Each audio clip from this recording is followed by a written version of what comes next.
everyone, and welcome to Paradox Untold Stories from Athletic Directors.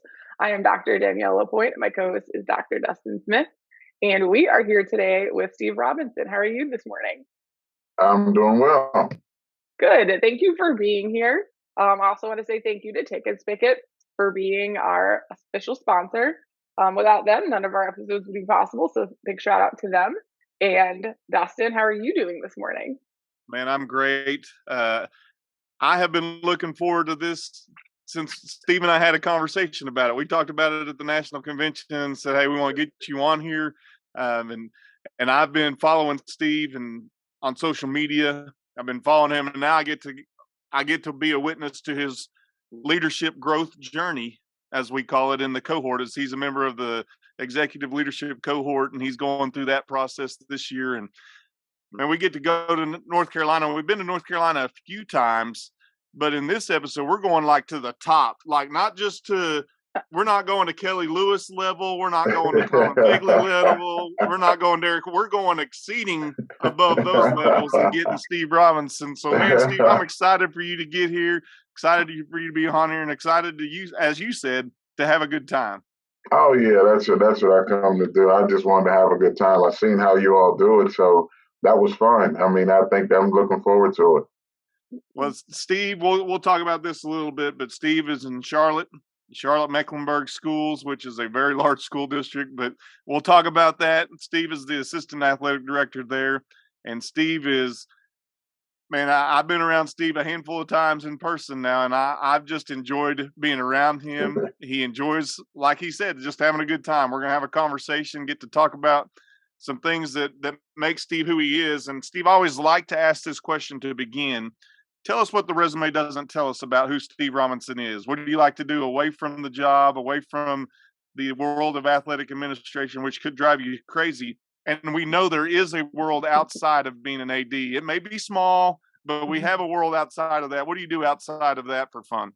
Well, for me, well, I'm from West Virginia, so I moved to Charlotte in 2008. So I'm from West Virginia. That's home for me. So when people say about West Virginia, I want to go fishing. I'm gonna go fishing. I love reading. My wife is here. I have two children. I have two grandbabies in Mount Pleasant, South Carolina, 5 and 8, and that's where I get a lot of my laughs at, is the youngest one. And I'll tell you a story about her, as we go on. But outside of athletics, that's pretty much it. I love to go fishing. Love to kick it around with family sometimes. Maybe a cigar lounge here and there, or just enjoy life. I mean, life is precious, and they can be taken at any moment. So I've learned to enjoy it and not let a lot of things bother you. So is your ringtone on your phone John Denver's Country Roads? No, but I'm going to tell you this. So the first time when I was assistant AD from Rocky River High School before I went to where I was at now, we went on a boat, like a kind of ADs get to know each other type thing. So we went out on a boat with Jeremy Boone, and it was Taguchi. Who else was on that boat? Carlos Richardson, who's down in South Point now. But anyway, so they were just going around, I guess, getting everybody to know each other. And so they have it on tape. And I mean, I hated that. I hope Gucci's phone is messed up. But they have it on tape. So it was like Country Roads. And so, of course, I sung it because, hey, it's West Virginia. So that part is on. But other than that, no, that ringer's not on there at all. Now, is Taguchi, do you call him Tiny? No, I don't call, because he would probably call me Little Tiny too then, if that was the case. Well, we need to get Taguchi on here. He's the son of a wrestler, a professional wrestler, if I remember correctly, and I got to meet him through Jason Culler at the national convention. He is a large individual, but he's got professional wrestling heritage. I guess I should put it that way. Yeah, he has a whole bunch going on. That's a wild, good guy. Yeah. So, okay, let's paint the picture. We talked about you being from West Virginia, but now you're in Charlotte. So paint on a map for those who are geographically challenged, I call it, where Charlotte is and where you are serving as assistant athletic director. All right, so Charlotte is in the Piedmont area. I guess you got Charlotte, North Carolina is long. I guess it's long east to west, so to speak, and we're in the Piedmont, which is right around, I guess, Southern Central is where it would be. I mean, ever since I've been there, I call Charlotte the gateway to the South, because you have 77 and 85. and you got to kind of pass through Charlotte to get to the south. You know, almost besides going 95, but Charlotte is the gateway to the south. We sit here, we're right here, we're bordering of South Carolina, so you go right across the border, you're at Carowinds and all those different things. And Charlotte had, well, at CMS, where I'm the assistant AD, we have 20 high schools getting ready to open up 21 next year and 46 middle schools. So about 10,000 athletes, but I guess, you know, about 15,000 athletes between the two. But 46 high school, 46 middle schools, 20 high schools getting ready to open up 21. Charlotte is the Queen City. It's nicknamed the Queen City. It's where the Panthers are. It's where the Charlotte Knights are, the Charlotte FC, the new soccer club, and the Charlotte Hornets as well. And then we also have the Checkers, or our hockey team, which I think that they won their cup a couple years ago. I think right pre-COVID, I believe. So you say earlier, and I don't want to just glance past this statement, but you said you went on a boat for ADs to get to know each other. Yeah, so it was the end of the year, and it was like my first year. And because it's 2080, so it's split up into two different groups. So that was like my first year. And I was actually the assistant at that time, but the AD at the time didn't pretty much go to a lot of stuff. So I went because I knew I wanted to be in this role. So we went, and it was split up into two different groups, and it was trying to get everybody to kind of, you know, get to know each other a little bit more, talk around. The turnover rate for ADs here is not really high. Sometimes they'll go across, go across the border for different things, but I think it's always something good. Like now we have our monthly meetings. We always have monthly meetings, but we'll do an end of the year or our Christmas dinner or Christmas luncheon we'll have and do like gift exchange. So it's kind of a thing to where I feel like it's not the glamorous job. I tell people you're not going to get a whole bunch of pats on the back, but you will be noticed when they need something, when somebody needs new uniforms or whose fault it is that, you know, the officials didn't make it or something. So we try to do things to where ADs get to celebrate each other. And basically and that's why I love going to conferences. That's why I love being on the board, member at large for the NCADA, Region 6 and 8. But just being able to fellowship with your brothers and sisters in that. It's like an organization, like a fraternity, sorority type for me, to be together and really kind of, you know, learn from each other and grow with each other. So this wasn't like a Survivor kind of deal. You're on the boat and somebody gets voted off or anything like this? Well I'm going to tell you this. So Carlos, because it's crazy because Carlos Richardson, who's now in South Point, he was at Vance High School at the time. He was sitting on the back of the boat, like, you know, with his feet in the water, and they're trying to get him to. So I think too much. It seemed like it was going to be too much joking going on, and I think he got tired of that and just got up and came back on the boat at that time. But no, we didn't have a Survivor series at that moment. So let me ask you this: how well do you know Roy Turner? I know Roy very well. Roy and Roy has been a mentor to me, and I'll tell you why. So my boss now, Erica Turner. Erica was my principal at Rocky River. So I started with her. She started in August of that year. I came in December of that year. And once I got into this, and I said it's something I really wanted to do, she reached out to the people that she knew very well, which was because she's been the county AD. She was the first Black female county AD over Alamance County. And Roy was the person when she took over. She said Roy came down, spent time with her, gave her a lot of information to help her out. So she called the people that helped her when I started. So when I went to our first conference, there was people walking up to me like, hey, and I'm like, hey, what's up? And it's like, we knew you were coming, you know, so she had already did. So me and Roy had started then, and I told him how serious I was about getting more involved. I wanted to get on boards. I wanted to, you know, I don't want to just be a good AD in Charlotte. I want to take it to the next level and learn what we can. But so Roy has been really good. He's been real instrumental in sharing information with me, telling me that's how I got to teaching. And now I'm on the facilitator on the LTC board as well, teaching classes and things. So Roy's been real good. I mean, I can call him and text him, and always been a good guy to me. You know, I mentioned Roy because he and I went through the cohort together. So okay. He was in my class in the cohort, and that was my introduction to people in North Carolina. And then I got to meet people like Darren Coe and Colin Fagley taking a class. And then we had Kelly Lewis, who was in the cohort last year. I was a mentor for him. Yeah. You was Let me Kelly's ask you this mentor? question with Kelly. Do Yeah. you ever get him to change his tone, or is he strict delivery the same way all the time? Who, Kelly? Yeah, he has no inflectuation when I meet him. It's just Kelly's always he's about the same all the time. I mean, every time, because he used to be an athletic director, and it was before my time here in Charlotte at Independence High School. And so Kelly's he's the guy. He's the guy. It's always a good time. You're gonna get a good laugh, and you know, he's very transparent about what he says. Like, hey, he'll just tell you some stuff and then say, hey, keep doing what you're doing. So, no, Kelly's a real good dude. Yeah, I'm a big fan of Kelly's, but we're not here to talk about Kelly or Roy or anybody else. We're here to talk about Steve, and we're here to talk about Steve's life and Steve's stories. And you filled out a form for us, and you kind of teased us earlier saying you're going to tell us a story about your grandbaby. I'm excited about that. But I know in the form you had a story that we're kind of left on edge with, a cliffhanger, if you will, just kind of anticipation there. I know Danielle is just chomping at the bit to kind of hear this story. So let's jump into the story, man. Okay, so to tell you about the flush your eyes out. All right, so when COVID hit, that's all COVID we know. That is all he told us. The flush your eyes out. So when COVID started, you know, we had the thing where they canceled the season, and then the following year it was like, well, we weren't going to have it. We were going to have it. So then they said we are going to have it. So we had all these meetings and these trainings.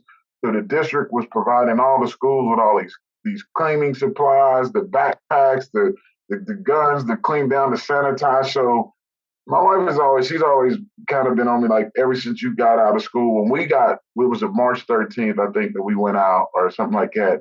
I think I was probably at the school every day until they came back. Like I just couldn't sit at home. And I was just always going to the school finding something to do. So anyway, when they said we could come back and they started sending we had a training for all these supplies and all of these chemicals and how to use it. And so because Rocky River was like, that was my place, you know, my principal will tell you, which is my boss now, she'll tell you she thought I was depressed. She was going to have to get counseling one time when I went to my first, and this is off subject, so I went to my first national AD conference in our AAA in San Antonio. Well, when I got back, I found out somebody stole my gator. And so my gator was done. I was like really like hurt. I was depressed. She said, "You're depressed about the damn gator." She was like, "I'm gonna have to get you some counseling because you're walking around here like moping." And I was so mad because the bad part about it, when the gator got stolen, they locked the gate back. So it seemed like it was some inside type stuff. But anyway, so we had all of these cleaning supplies. Yeah. I need a minute to process how you were hurt and it was an inside job. You just like swooped right over that skater story. Okay, so this is what I'm thinking, right? So everything was locked up. And I really, my baseball coach at the time, like I always had to sign out my gator. I mean, I didn't want anybody using the gator. You got to take care of it. And I had and on the second one, I went and bought, they don't know it, but I went and bought a tracker off of Amazon. And I stuck it under the bottom of there in case somebody. So even now to this day, like it's still up there, but they don't know it. But it is a tracker on there. I can put it it's on my phone. So what happened was I got back and I was like, "Well, the gator gone." There's like the gator gone. I said, "Where the hell the gator at?" And so I'm just losing it. I'm like, somebody took the gator. So I went to our resource office. I was like, "I need the cameras. Pull the cameras up." And so the camera was like, "Man, this thing don't work. You can't see nothing." I thought this was because they had spent all this money on these cameras, and I thought they were digital. You could see stuff like some high tech, see in the dark. Yeah. So what happened was I got in there and we're looking at the camera, and I said, "All right, you can see where somebody's pulling up to the gate." All right, they got in the gate. And you see the gator rolling out. They turned the lights on and rolled it right back out. Well, apparently, when the police, when the security guy went out there the next week, the gates were locked again. I said, "Well, damn, they locked the gates back." So it's like they unlocked it and locked it. I don't know how that happened.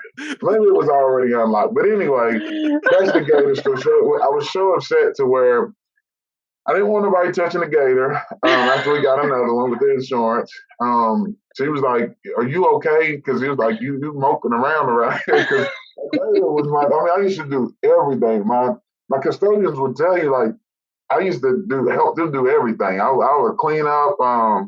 On some spring break, I did a makeover, cleaning up the whole campus. Just me and the gator. I was putting trash in it and hauling Me and it. the gator. My football coach got a little upset because okay, so you know how they got the thing, the great, we got a turf field, right? And you can clean the field. So I hooked it, but I hooked it up wrong.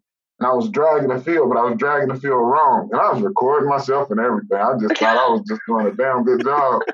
But when you go up to when you go stand at the top of the stadium and look down, the whole turf was like, it was like, Steve, you had it on wrong. So I guess I was dragging it wrong. But anyway, so that's something different. But it got fixed. It wound up getting back right. So the first your eyes out came is when we got all of these supplies. So I had this big coaches meeting mandatory. I got to show everybody how to use the spray backpack, look like you're in a Ghostbusters and stuff like that. I was like, you can't mix this stuff. You got to make sure you pay attention to this. And so I wanted to have, because I said, this is important in order for us to have, athletics. We got to know that you all trained to do this. So I'm doing all this training and stuff like that. So I was making up the little individual spray bottles. And so I went into the custodian's back hall and I was back there mixing up the bottles. Well, one of the custodians was like, Steve, I'll do it. Don't worry about it. I said, no, I got it. I'm going to just set them out. You can put them where you need to. So everybody's gone. Nobody's at the school meeting. I think maybe one or two custodians. So I put the hose down in the bottle. And I don't know if I looked back or phone or whatever happened. It filled up and it squirted up. So when it squirted up, it got in my eye. So, and I was like, oh man, and I don't know what the hell it was, and it was like crazy, and it was crazy. So now, mind you, I had this training. I showed everybody, look on the wall. This happened. You flush your eyes out. This, well, the training went out the window for me. I was like, my eye, and so instead of screaming, I didn't want to scream like me screaming, big guy in there screaming. I don't want to do that. So I was like, that's so. The custodian guy, he said, Coach Rob, is that you back there growling? And I was like, no, I said, my eye. And then he was like, why don't you just flush it out? And I was like, oh, yeah, and I forgot. So we got the hose and we doing it, but I let it stay in there too long. So I had to call on my wife, and the attorney had to take me to the emergency room. So they put me in the emergency room, and they put this device in your eye that holds it open. And I've never seen it. It's like a cup. So they had to flush my eye out. So I was in the emergency room for about 2 hours for them to run a saline through the hose to flush my eye out to get all of the stuff out. So I'm laying in the hospital bed, and I got this patch over the eye, and this tube running to my eye. And it looked real bad. So my wife was like, what the hell are you doing? Like, why did you do this? So it was one of those things where, and they said, well, why didn't you just flush the eye out? They had the eye thing right there. So the flush the eye out kind of went out the window when that stuff started burning my eye. And I was like, I'm not going to be able to see. I can't see. I can't see. And he was like, just relax, just flush your eye out. And if I would have flushed my eye out right then, probably would have never had all those problems. So that was the flush your eye out. It's compounded because you're already depressed from the gator. And that situation, I mean, I mean, you and the gator were like that. Oh man, you don't understand. Like that, she would tell you, she was like, he don't want nobody touching that gator. Like I'm like, nope, I'll do it. Like, nah, the gator that was my buddy. Like, and like I said, I put that tracker on the other one just in case somebody tried to get it. So let me ask this question about flushing your eyes. And you had done the training with the coaches at that point? Yeah, I had already done the training, so that was the best. So when I came back to school the following week, I couldn't tell nobody why I had this little thing, and I was trying to. It was like, you got to keep this over your eye, and I was like, heck no. I was like, ain't no way in the world I'm going back to work with this over my eye for somebody to ask me. So, I pulled it off, and I was trying to, walk around with it because thank God it was like a Thursday or something, like a Friday, something like that. So I came back during the day, like in class, because I was teaching classes. I wouldn't have it on, or I'll put his sunglasses on or something like that. And then it'd be like afterwards, then I'll be like, man, this thing hurt like hell because it took some days to get back right. And I guess a couple of weeks later, I told my principal, I told her what had happened. But the custodian knew, and it was like, hey, are you going to be all right? It's like, are you, are you? So now because my football coach whined, I wound up telling him, and he said, damn, I'm glad you didn't do that to the rest of the staff. You had already told about how to use everything. But yeah, so I messed that up. So that was probably one of those times where you got to practice what you preach, and I was not doing that at all. Well, it's probably a very good story to tell, people like, hey, I just got done teaching this. I did it to myself, freaked out, and didn't do what I was told to do. Like, you have to kind of prepare for that, I guess. Totally. Yeah. It was totally freaked out because at first I got upset because I'm like, man, I'm wasting the stuff. But then if I start burning, so this is serious. I'm wasting the stuff. Yeah, I was like, yeah, this is serious. You said this happened when you were just coming back from COVID. So this is like serious chemical we're talking here. This is like, oh yeah, top of the serious line. Yeah, serious, like you not see no more out of your eye type thing. It might be why I need glasses now. It might be why I need glasses disclaimer, now. You can see no more out of your eyes. If this get in your eye, you cannot see any more out of your eyes. Yeah, that is the truth. I mean, that was the truth. You can see now, though. There's no yeah, I can see effects. now. I mean, I need glasses, but I mean, I guess I don't think it's because of that. But yeah, I can see now. Let me ask this question. You made a statement about the custodian saying, is that you growling back there? Because you said, and I quote, you didn't want to scream. Yeah, He said you were growling. Which is worse, you growling or you screaming? Which one would have been worse in their eyes? So, and that was kind of like, you didn't want to laugh because it was starting to hurt. But he was just like, Coach Rob, is that you back there growling? Like, are you trying to pick something up? You lifting something? Like, you need help? Like, what's going on? And so it was just like, man, I was like, oh, wow, if I would have. And I probably would have started yelling or something if I thought everybody was out of the building, but, that wasn't the case. Right. You had to be the tough guy persona, huh? Yeah, tried to as long as I could, but that ran out the window pretty fast. So what was the conversation like with your wife? I mean, how did you explain this to her? I was trying to think of a story to make it to where like a kid did it, like the kid was in there and somebody dropped something and it happened to splash. I was trying to make because I was trying to put some people together, but the problem was she'd already knew nobody was at the school, like, because we hadn't came back to school, so nobody was at the school but you. And so I was just like, I don't know if I said a spill or something like that, and it was like you just weren't paying attention to what you were doing. And so, and with her, she'll start asking a whole bunch of questions to where you get frustrated, and it's just like I just messed up. I mean, it just messed up, like the stuff, and you'll blame the bottle like it wasn't properly something that came out because I couldn't make it my fault because it was going to look bad. Yeah. So did any of the chemical get on clothes? Like, did it bleach your clothes, or was it just straight hide? No, because it was sitting over in the little area where they load up their like mop buckets and stuff. So I had set the gallon containers down in it. So the hose that they have connected, I just stick the hose in each one and fill it up. Well, again, when I put it in there, I don't know what I was doing, and it had filled all the way up. So when it filled up, it started shooting up. And so when I looked back, instead of looking like damn, I'm like, dang, and it said, oh, wow, it went right in my eye. Yeah, it was a different ball game. And it's more scary because there is nobody there. Like, you didn't want anybody there to see what you did, but like if you really were injured, there was nobody really there. You're kind of lucky. I'd have probably started I'd have hit the Siri dial 911 type thing. But I don't know. My mind was in so many places that I don't know what I would have done. I mean, you found out really quickly, like, hey, calm down and get this. It's one thing if I got to take care of you when you do something, I can be good. But I'm like taking care of myself. It was like a whole other problem. Yeah. At any point did your principal say you're not doing anything with COVID stuff at all? We're gonna have somebody else. You know what? After about a week or so after I told her what happened, she was like, "Why don't you just leave that to them? Why don't you just leave that? Let the custodians make that. You get. Oh no, I think she had wanted. He gave me some goggles. It was bound to be funny, but they gave me some goggles they put on my desk from the science department. They Okay. had brought me some goggles that said, "Don't you do anything unless you wear goggles." So yeah, that was what that Oh, was.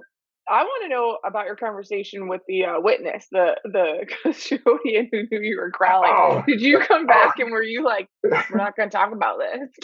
I think he kind of knew because he was like, you gonna be okay? You need me to call anybody? Like, you gonna be all right? Because I mean, because he was just like, all you gotta do is flush it out. But it had already got in too long, and so when I got back, and then he would be like, Coach Rob, you all right? You gonna be okay today? And so anyway, because I take care of them anyway, so anytime I get T-shirts and stuff like that, it just so happened he had a new T-shirt and a new hat that next day when I got back. So that was kind of like hey, just chill out. Don't go tell anybody what happened about me messing up. So he's been good ever since. Yeah, I so just I now just picture you back there in the back, I got a visual, but I also have audio of you growling. I'm trying to figure out what that. I mean, I think I would have just full fledged started screaming. I wouldn't have just growled. I would have just said, "Okay, if I know it's just one other person here, forget the tough guy persona. I'm gonna just I need help at that point." yeah, it was like I can make it through that. But I think even then, going forward afterwards, whenever he would say, "Hey, you got anything? You got any new T-shirts in?" I think that was his way of saying, "Hey, I need a new T-shirt Yeah, unless you want me to talk about this thing again." the word's gonna get out. Yeah, the word's gonna get out. But you So bring up this whole story kind of highlights something that I always had in the back of my mind when I was the last person at the stadium and turning out the lights when it was like the old school key and switch, you had to turn it off, and it was always like an inconvenience location, right? right. Or you're doing something late at night at the school, or you're shutting down the gym or whatever, and you're the only person there. Like, it was always in the back of my mind, like, what if something happened? Like, no one's here. Like, nobody knows. Yeah. No one's going to come back Right. until tomorrow. And so I was always trying to be, more careful or conscious of those type of situations. And I'm pretty sure every AD puts himself in those situations. It's kind of Oh yeah. unavoidable, right? You're shutting down Oh yeah. whatever event you're at. So whether you're shutting down an event or you're staying late doing extra work like you were doing, helping out, there's that risk. And I feel like, it's an important thing to highlight, because what are you going to do when it's you that needs the help and then nobody's there? I mean, I feel like you're lucky that you have that custodian to be like, Yeah. Oh push yeah. right Yeah. out.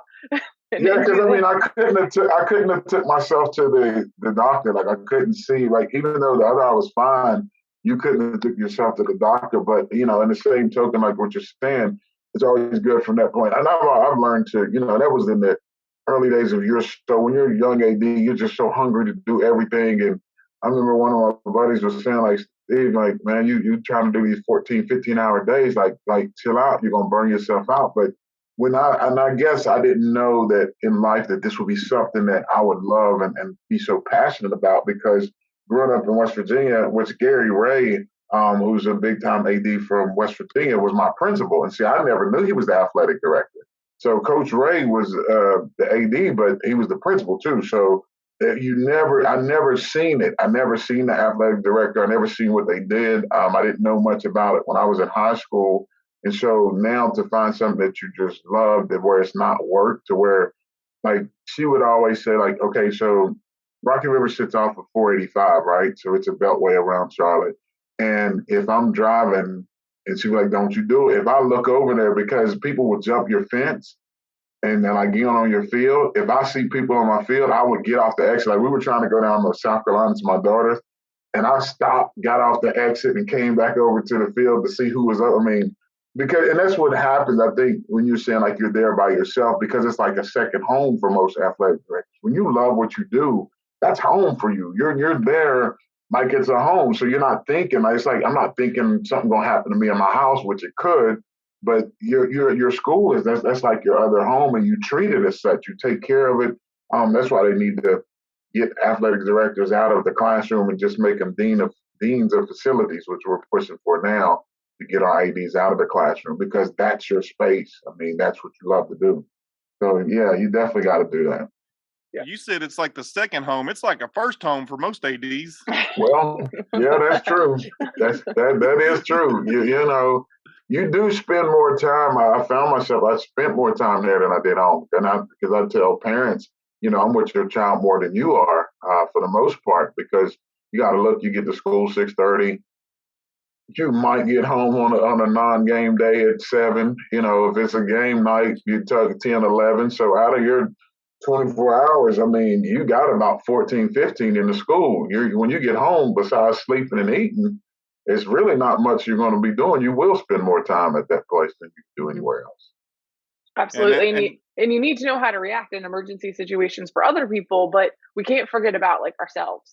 What happens if it happens to you and if you are alone? So that might not be a bad idea as people are listening to really kind of think about like, what is your game plan if something happens to you and you're there late at night? You definitely do. You definitely do need that. I mean, because and it's hard to keep us away from it. We love it. I mean, even when I had COVID, second game of the season, that year before last, a couple of years ago, and I couldn't, like, I wanted to go to the school, but you find out how much you needed then too, because everybody from the assistant principal to security is like, well, can you just come sit in your car outside the stadium and tell people what to do? I mean, it's like, you really find out, like, hey, they really do. They like it's that much. Like you organized and ran that much to where people don't understand that, like, you do so much, but it just looked like it's done. But they don't see that all the stuff that you do behind scenes, behind the door. I mean, you know, behind the scenes of everything else that's going on. Yeah, and for sure. I mean, there's a few things we've learned from Steve for sure today. One, if in need, growl. Don't scream, but growl. Number 2, keywords in life: flush your eyes. Just flush your eyes. I mean, it's a simple Flush thing. your eye out. Save you a trip. And 3rd, don't get near Steve's gator. No, Steve's gator is off limits to anybody. There's a tracker I think when on I got the promotion to go downtown, Dustin, I think I was more. If there was anything I missed my kids. But I was like, damn, man, they're gonna have a gator downtown. You don't have a someone else is down gonna be touching my gator back in school. Right. So when you go to other schools, like, because you know you got 20 high schools, from, you know, when you go to there and you see them on it, and you be like, hey, can I drive that? You know, it's kind of. Can I drive that gator for a little bit? Do you mind? You're twitching. You're like, can I? Yeah. You wanted to do it. It's like you can just make it happen. You get the gator, you make things happen. I used to ride around the school. I had ordered some the big flags for the kids to run out with, cheerleaders and stuff. So I would put it on the back of the gator, like right in the 4th block before school, and I'd just ride it around the school and let it just go and just ride it around the school. I mean, it was something, man. Hey, me and that gator, we did a lot in those years. So did they ever find the gator? No. Hey, no. And the bad part about it, I called the police station to come. You know, it's not that serious to them. You know, they don't take it that serious. Like, here's your report for your insurance to get your insurance done. Well, I called the police station a couple times to say, have you all heard anything? And so, you know, but they kind of was like, man, if this man don't find something else to do, like, but I was that serious about it. Oh man! I was feeling like you're not doing your job if you're not out trying to find out where my gator's at. Forget all the other serious things. Forget the real stuff. The gator is serious to me. That's it. That was it. I was proud in that thing. Well, I feel so like your resource officers, your security guys, they had no clue either. They just, I mean, they could see it being wheeled out. They can see it. And all you saw was lights because it was so dark by that baseball. And that was, like, I think, another thing, the baseball coach. And I didn't want to, like, I was ready to cuss him out. Like, that's why you shouldn't have moved it. I mean, okay, so listen. All right, so what I did with the new one, we almost got in trouble with the fire department because I was locking it in the school. I was driving it in the school and locking. If I could put it in, if I could take it home every day, I would bring it home and then drive it back to school. But I had took it and double locked it, so I put it inside the It was like, you can't have it inside of there. So then I brought it inside the school. It's like, man, you can't have gas with that inside the school. And the fire department came one time, but they was like, hey, you got to get this out of here. So I wound up locking it in our auditorium, the band side, where the drama team is. They have where they always do plays and stuff. They have this big gate and it's a driveway. So I started hiding it in there and putting it on the side and putting stuff around it. And then they were having plays, and they hosted a play where like schools from all over the state come in. Well, it was hard for them to get in and out because somebody got a gator that's blocking the double doors once you go inside the dance. So, yeah, she said, "See, you gotta move it. You gotta move it." So, hey, that gator was serious for me. But I'm sure you had a couple traumatic events back to back. You lose your gator, and then you almost lose an eye. Right. Right, Which would have been more painful for you? Yeah, I was gonna say, I'm sure you're not the first or the last AD who will feel this passionate about their gator either. Oh man, that thing was life, man. That was, I mean, I wouldn't say I could probably deal without the eye, but hey, that gator, man, it was just, hey, you had to have it. You had to have it.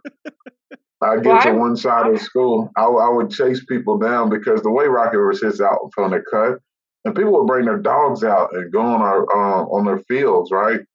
And if I look on the camera and I see somebody, I jump. My brother, he lives in West Virginia. He said, "Man, if you don't stop bothering people," I was like, "Man, you can't bring your dog. Your dog's not allowed on our campus like that. You can't. It has no dog." So this one guy, he was being a smart aleck. He said, "Well, thank you for being the sheriff over keeping dogs off the property." I said, "All right." I said, I mean, because if I seen something, it's almost like, oh, I got some action. Somebody's on the field that's not supposed to. Yeah, and I mean, that's how much you took care of that place. I mean, I swear, you all know, you know what it's like. You know how you love to take care of your place.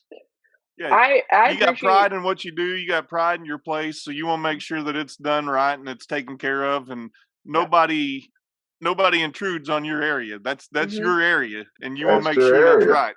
Yeah, that's your area. And I appreciate you coming on here and telling us about your beloved gator and you're flush your eye beloved eye. Your beloved eye too, I guess.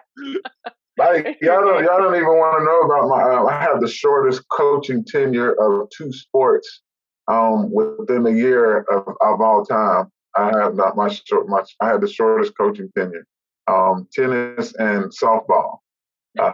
So I'll tell you those stories. I can get you those stories. You got time to tell them?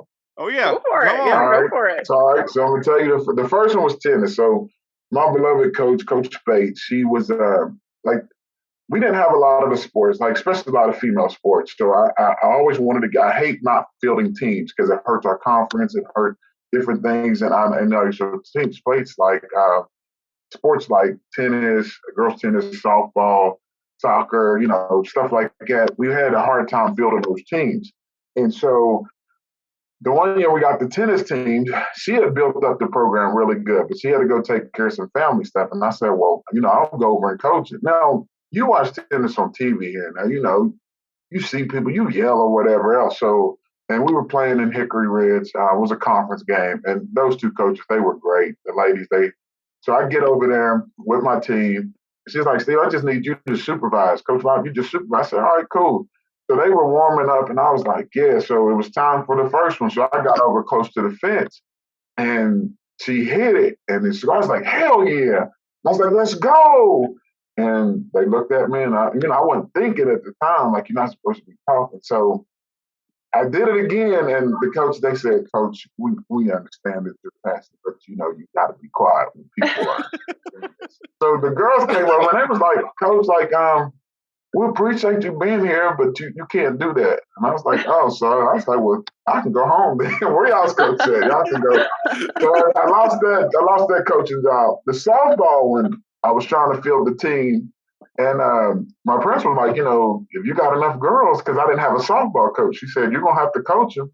I said, hey, that's all right. I'm going to go download I went and downloaded a whole bunch of stuff, start watching YouTube. I didn't even play baseball. So we got out for our first day of workouts. We get outside, and out of these girls, I only got two that actually know how to play. the other 7 or 8 just signed up just to be signing up. And so, and then we were like the bad news Bears or the Ravens, pretty much. It was bad. So we get out there, and you've always seen where coaches, they hit the ball, and they ground the ball, and you see the kids get it. So I always wanted to do that. So I just wanted to hit the ball and y'all get it.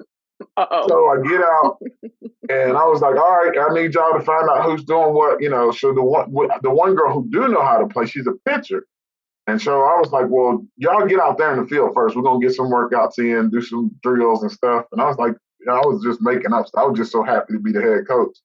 So I got the bucket of balls. And at first I was just rolling them out, like, get them. All right, you pass it to this person. I didn't know what I was doing. So I started hitting a little bit. And then I was missing. So I told the girl who pitches, she came up and she pitched one. And I said, whoa. All right, so we're gonna leave that alone. We're not gonna do pitching yet. You don't need to worry about pitching. Because that damn ball came a little too fast. I said, well, we won't do that no more. So I hit it, and the ball went and hit one of the little girls. And I said, you know what? I don't think we're gonna do it. Let's just wait to see if we get some more people out. So by the next one, that night, because we had a group text on Remind, right? And they were like, Coach, we're just going to wait to see if we can get another coach or see if we're going to find it. So they kind of They fired you? Let me go. So that was the shortest coaching tenure ever. So it just wasn't my thing. But yeah. That would be the first time that I've heard the kids being like, no, we're good. Yes, that's what they did. They said, Coach, we appreciate it. We left because I was like, we're going to get new uniforms. I'm going to get this. I'm going to do that. I was ordering stuff. I was buying stuff for myself to be a coach. Of course, I had my whistle. And after that first day, it was just like, and that Remind that night, I'll never forget it. They said, well, we're going to wait. We don't have enough. We'll wait to see if anybody said anything about coaching yet. And I said, well, I'll be nice. So they let me go. So my principal always be like, you're the only person I know to get fired from 2 coaching jobs and didn't even get the coach now. Yeah, they let you go. That's the best part of it. They let you go. It wasn't the principal. It wasn't the AD. Nah, they let me go. They said, we'll wait. We'll just wait and see what we can do, and gently. We'll try to work on it. Yeah, they did it gently too. Yeah, they did it gently. They were like, they love Coach Rob, and they were so appreciative and thankful. But nah, we're not going to do this. I love the line that you said that you let the pitcher throw, and you said, "Whoa, we ain't gonna do that." Yeah, we're gonna worry about pitching. I did not know, and then she was like, I guess an average pitcher. I don't know if she was even that's considered good, but the way the ball came, I said, "Oh no, this is not gonna happen. It's not gonna happen." Give me the stand and put it on the T-ball thing and let me hit it, and then y'all get it. I don't need you pitching anything to me. No, heck no. Yeah. Was there any growling when she pitched, or was that just strictly for the eye? Hey, that was strictly for the eye, because and then that would have been a scream the way she was pitching that dang on ball. Hey, that would have been a scream, because I said, heck no, this. I wasn't thinking that it was. I thought it was gonna be like an underhand toss, maybe, but she wound that thing up and it came. I said, "Oh, no, this is not it."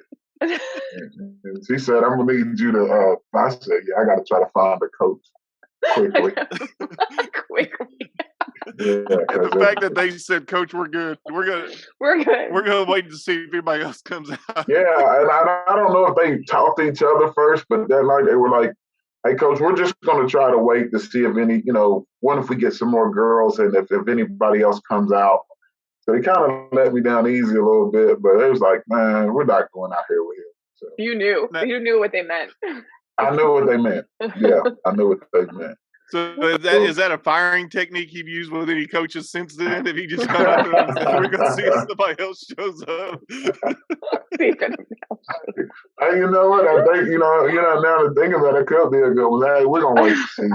It's not. We don't have enough kids. We don't have enough kids for a team, so we're gonna wait. We're gonna wait a little bit. Yeah, you just said, hey, that ain't happening. Yeah, no, it's just not happening. It's not gonna work.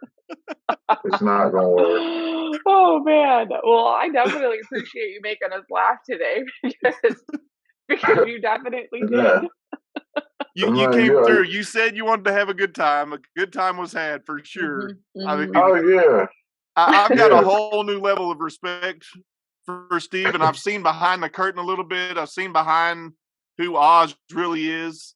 Um, Oz being Steve, and kind of figuring out that softball and tennis obviously aren't coaching professions that you're going to pursue, No. but you also have some code words and you have some ways. And I think a great takeaway is take care of your custodial staff. And Oh yeah. sometimes they remind you that you have to do that because sometimes there's a secret or two they need to keep for you. Yeah, yeah, right. That's the they're the best in the building. That makes the building function. Without them, the building don't function. I used to tell the kids that all the time. I said the teachers can go, you all cannot show up. I said, but let the custodians not show up for about 3 or 4 days and let's see how this place looks. So Yeah. those are the most important people in the building. You talked about you not being there for COVID and how much you did, and they wanted you to sit outside in the car. Just let a custodian not be there for 2 or 3 days and see what that's like. I wouldn't want that. Exactly. Exactly. Not want that. Exactly. That's a game changer. That is a game changer. Yeah. So yeah. Well, Steve, I appreciate you jumping on here, man. I appreciate the laughs. I appreciate the fun, even if it was at your expense, and we relive some bad moments for you. The gator, especially. We relived the eye situation, and then the shortest coaching tenure that I've ever heard of is you didn't even make it to day 2. It was the first day. It's like the first day of tryouts. We knew we were gonna have a little trouble getting a team, but I got enough girls to come out. And I was just trying to get everybody in the building to come out. And she said, "Well, you're gonna have to coach him." But when she told me, when the principal was there, she said, "Hey, you're gonna have to coach him." I said, "Oh hell yeah, I got this."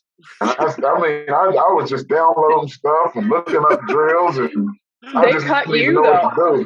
They cut you. Yeah, they did. They did cut. I mean, it was bad. I think even down to the equipment that they use, like you don't even know what the equipment that the catcher uses and all this. Yeah, it was pretty bad. It was gonna be all right. But if they would have came, we would have made it happen. I'll make it happen. You stick with me, we'll make it happen. Oh man, that's funny. You can just imagine the conversations you have with your principal. My eye, they caught me. If you know what, if you ever talk to her, and then she was at the conference, you probably meet her. If you ever talk to her, she will tell you like that is a case in itself to just to deal with him every day. I mean, it's something different to keep her on the toes. But she's been like, I always tell her one day when I get the big check, I'll pay her for having. I said normally people pay John Maxwell all these types of millions because she's very intelligent, knows a lot, but she's given me so much from the administrative side, this level, but being able to teach you so much and just learning. I love learning, but then I love to have fun too. So I'm gonna make the most of it. So you mentioned Jeremy Boone, and Jeremy Boone was our closing speaker at the national convention. Mm-hmm. How much time do you spend with Jeremy Boone, and how much do you learn from him? You know what? Before we would see him, I see him quite often. Well, here and there when he does like different speaking engagements, whether it be at our conferences or they used to have our coaches clinic. Sometimes he would be there. So pretty much in passing now, just if it's at the same event that we might be at, I would run across him then, and then we'll talk for a little bit, and then on to the next. Well, you said coaching clinics. It's clearly not softball and tennis. You have established that you didn't go to those clinics. Yeah, so what I do is I go teach for the state I'll go teach the LTI classes. Okay. I haven't been to. I'd like to go to maybe I need to go to one of the softball clinics and talk to them, but then they may say, "No, that's okay. That's okay. You stay the AD. You be the AD." So you may have an LTI class just waiting.